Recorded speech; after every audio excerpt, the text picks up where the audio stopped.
Assalamualaikum warahmatullahi wabarakatuh. Perkenalkan, nama saya Irfan Dwi Saputra, NIM 2286206158, semester 1 kelas B, Prodi PGSD. Dosen pengampu Ibu Nina Ihwati Wahida, SPD MPD. Di sini saya akan mempresentasikan pendidikan agama Islam.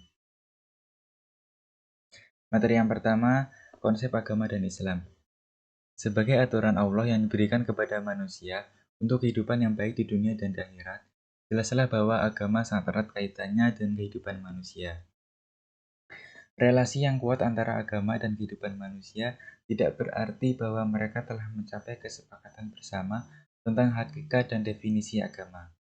Ini jelas karena tidak ada definisi kata agama yang diterima secara universal. Banyak orang yang mengatakan bahwa kata religi berasal dari bahasa Sanskerta dan padanannya dengan religion dalam bahasa Inggris dan sebaliknya dalam bahasa Arab. Selanjutnya, hakikat manusia menurut Islam dan potensi pedagogi. Manusia adalah salah satu ciptaan Tuhan yang istimewa dibandingkan dengan ciptaan lainnya. Ketika mereka dilahirkan di dunia ini, mereka tidak memiliki pengetahuan sedikitpun. Dari sudut pandang Al-Quran, istilah manusia disebut al-bashar sebagai makhluk biologis, al-insan sebagai makhluk psikis, an-nas sebagai makhluk sosial, al-ins sebagai makhluk nyata dari Bani Adam. Manusia memiliki potensi pendidikan berupa pendengaran, penglihatan, kalbu, akal, dan sehat untuk berkembang di masa yang akan datang untuk mewujudkan jati diri dan hakikatnya sebagai khalifah fil ardi dan mengabdikan dirinya kepada penciptanya. Selanjutnya, studi tematik hadis tentang keutamaan membaca Al-Quran. Studi ini menyimpulkan bahwa tema utama hadis terkait dengan kebajikan membaca Al-Quran mengajarkan nilai-nilai inti kebajikan baca Al-Quran yang bisa dipahami secara praktis dan sarana sederhana untuk meningkatkan ketakwaan kepada Allah Subhanahu wa taala. Selanjutnya, metode tahfiz Al-Quran untuk anak usia dini. Kajian atas buku Rahasia Sukses 3 Hafiz Quran Cilik Mengguncang Dunia. Pendidikan anak usia dini, metodenya sangat berbeda, yakni metode ocehan, mendengarkan rekaman dinding, membaca mushaf, pindahkan dan tandai, dan lain-lain. Penulis secara khusus menyebutkan salah satu metodenya berbicara tentang menghafal Al-Quran pada anak usia dini di keluarga Kamil El-Abudi. Menulis 3 hafiz Quran kecil tentang rahasia sukses menguncang dunia. Ia berhasil membesarkan ketiga anaknya pada saat usia 4,5 tahun.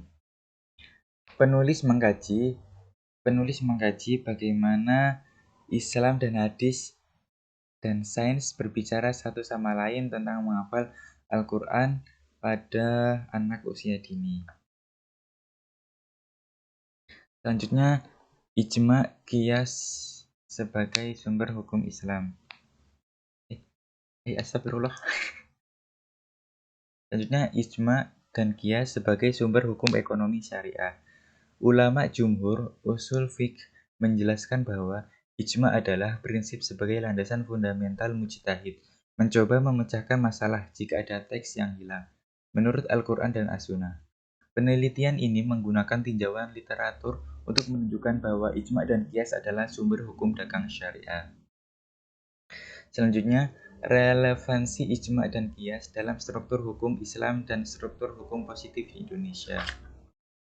Kami tahu melalui analisis bahwa pentingnya ijma sebagai metode masih penting hingga saat ini, sangat tinggi, apalagi dengan wilayah dan penyebaran Islam yang bersifat salib bangsa, negara, dan budaya. Selanjutnya, konsep iman, akal, dan wahyu dalam Al-Quran.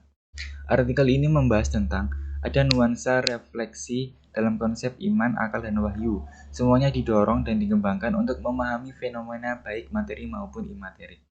Selain itu, akal dan fakoro dan fakihah dan nazara atau basyara dan zakara sebagai daya refleksi manusia adalah semua orang yang melaluinya manusia dapat menunaikan amanah khilafah. Wahyu adalah Al-Quran dalam arti khusus. Bukan hanya karena seluruh isi wahyu terkandung di dalam Al-Quran, tetapi juga karena Al-Quran dinyatakan secara jelas sebagai wahyu.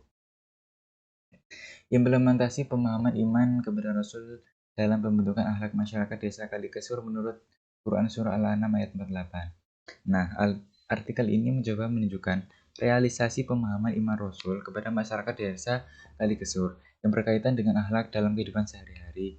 Quran Surah Al-An'am ayat 48 tentang pembentukan akhlak di desa Kalikesur, yaitu sebagian penduduk desa belum sepenuhnya memenuhi bahwa mereka terus berusaha untuk menjadi muslim yang sejati agar selalu menjadi orang yang baik. Selanjutnya, falsafah hakikat iman, Islam, dan kufur. Sumber utama keimanan atau keyakinan dalam Islam adalah Al-Quran dan Hadis. Yang keduanya menjadi pedoman sekaligus landasan dalam bertingkah laku. Keimanan bisa dikuatkan dengan introspeksi dan merenungkan peristiwa-peristiwa alam manusia dan alam semesta. Memang banyak kejadian luar biasa di dunia manusia dan alam semesta sebagai bahan renungan. Perilaku yang menyimpang dari iman dan Islam disebut kekafiran. Nilai-nilai etika, akhlak, dan moral dalam kehidupan berbangsa dan bernegara. Pancasila sebagai pokok fundamental dijadikan landasan kehidupan berbangsa dan bernegara. Pancasila dan etika yang saling berkaitan membantu tatanan hidup masyarakat menjadi lebih tertib. Etika, moral, dan akhlak digunakan masyarakat sebagai fondasi untuk bertingkah laku yang baik agar tidak melanggar aturan-aturan yang sudah ditetapkan pada masyarakat. Nah, ada juga pergeseran nilai-nilai etika, moral, dan akhlak masyarakat di era digital, dan juga pendidikan akhlak dalam pencapaian ilmu manfaat. Materi selanjutnya, makna demokrasi dalam Islam. Perdebatan tentang hubungan Islam dan demokrasi tidak pernah dibawa ke dalam perdebatan intelektual di negeri ini. Perdebatan tentang topik ini tampak dramatis dan tidak lengkap, menyebabkan kebingungan dan penyederhanaan penelitian di kalangan umat Islam.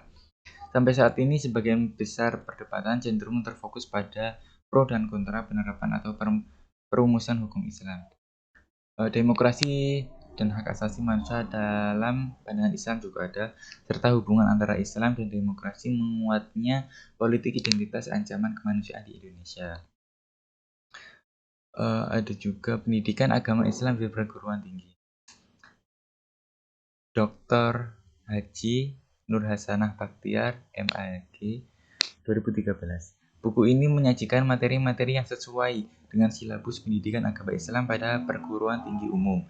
Pertama, dilihat dari segi kemanusiaannya dan kebutuhan manusia terhadap agama. Selanjutnya, menguraikan tentang kehidupan sosial dari berbagai bidangnya. Pendidikan agama Islam di perguruan tinggi. Ini buku lain, buku 189 halaman ini sebagai rujukan untuk dosen dan mahasiswa di seluruh prodi di lingkungan Universitas Gorontalo. Namun buku sangat bagus untuk mahasiswa belajar dan tidak sulit dimengerti bagi para mahasiswa. Materi yang terakhir, kebudayaan Islam sebagai literasi bagi generasi milenial. Tujuan artikel ilmiah ini adalah untuk mendeskripsikan konsep perkembangan kebudayaan Islam. Tujuan artikel ini adalah untuk memberikan bahan bacaan, yaitu untuk menambah pengetahuan dan pemahaman tentang budaya Islam, khususnya bagi generasi milenial. Informasi yang diperoleh dibandingkan, dianalisis, dan beralasan untuk menarik kesimpulan terkait dengan studi literatur.